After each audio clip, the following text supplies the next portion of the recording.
Hello friends, स्वागत है आपका आपके अपने चैनल HSC स्टडी गाइड में। आज इस वीडियो में हम बात करने वाले हैं boiling point, melting point, freezing point और फ्लैश पॉइंट के बारे में। तो चलिए फिर वीडियो को स्टार्ट करते हैं। तो सबसे पहले जानते हैं बॉइलिंग पॉइंट के बारे में। तो बॉइलिंग पॉइंट यानी कि ऐसा टेम्परेचर जहां पर लिक्विड जो है वो बॉइल होता है और उसका वेपर बनता है, उसे बॉइलिंग पॉइंट कहा जाता है। जैसा कि आप इमेज में देख सकते हो कि सबसे पहला जो ग्लास है उसमें वेपोराइजेशन हुआ है। तो यहाँ पर वेपर का जो प्रेशर है वो लेस देन होता है एटमॉस्फेरिक प्रेशर से, जहां पर बबल्स जो है वो फॉर्म नहीं होते हैं, खाली वहां पर इवेपोरेशन होता है।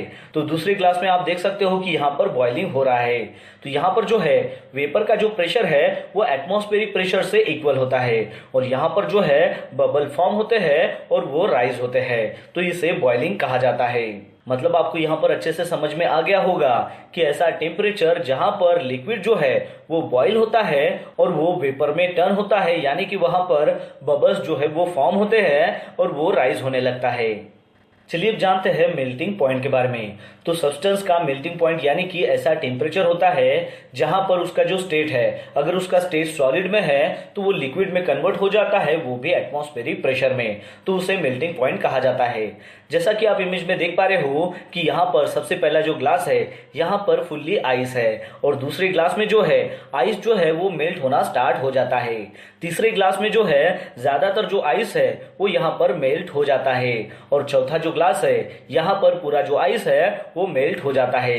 यानी कि आप यहाँ पर देख सकते हो कि पहले ग्लास में जो है फुल आइस है, यानी कि ये सॉलिड स्टेट में है, और चौथा जो ग्लास है वो फुल्ली यहाँ पर आइस का मेल्ट हो चुका है, यानी कि फुल्ली यहाँ पर अभी वो लिक्विड फॉर्म में है। वैसे ही आप दूसरी इमेज में देख सकते हो कि ग्लास में जो है 100 ग्राम वाटर है, यानी कि 100 ग्राम आइस है। तो यहाँ पर ये जो है ये सॉलिड स्टेट में है और लास्ट में वो ऐसे टेम्परेचर में उसका जो है फिजिकल चेंज हो जाता है, यानी कि सॉलिड टू लिक्विड में उसका चेंज हो जाता है। तो उसे मेल्टिंग पॉइंट कहा जाता है। चलिए अब जानते हैं फ्रीजिंग पॉइंट के बारे में। तो फ्रीजिंग पॉइंट यानी कि ऐसा टेम्परेचर जहां पर लिक्विड जो है वो चेंजेस होता है सॉलिड में, यानी कि ऐसा टेम्परेचर जहां पर लिक्विड जो है वो फ्रीजेस हो जाता है। तो वाटर का जो फ्रीजिंग पॉइंट है वो है 32 डिग्री फ़ारेनहाइट, यानी कि 0 डिग्री सेल्सियस। जैसे कि हम वाटर की जो बॉटल है उसको अगर फ्रिज में रखते हैं तो वो जो वाटर है वो लिक्विड फॉर्म में होता है।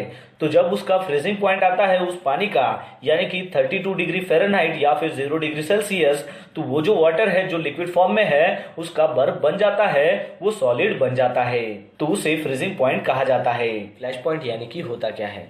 तो किसी भी पर्टिकुलर मटेरियल का फ्लैश पॉइंट यानी कि उसका जो लोवेस्ट टेम्परेचर होता है जहां पर वेपर जो है वो फॉर्म होते हैं, जब वहां पर इग्निशन सोर्स जो है वो प्रेजेंट होता है, यानी कि इग्निशन सोर्स वहां पर प्रेजेंट है और वो जो पर्टिकुलर मटेरियल है उसको वहां पर इससे जो है हीट मिल रही है, टेम्परेचर मिल रहा है।